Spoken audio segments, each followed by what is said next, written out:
નામે વિદ્યાર્થીઓને નાના બાળકોને અંદર જવા નહીં દીધું. એ લોકોને અમારે 7 વાગ્યાથી આ ગેટના બહાર ઉભા રાખ્યા. કે કારણ શું પૂછ્યું તો કારણ કે એ લોકો ફીસ બાકી.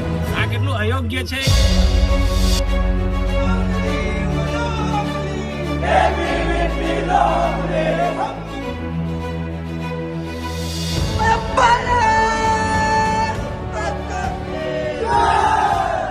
और हमें मैम से थोड़ा दिवाली तक का टाइम दिलवाइए कि हमें हमारे बच्चों की फीस जमा करवाने के लिए हमें थोड़ा टाइम मिले।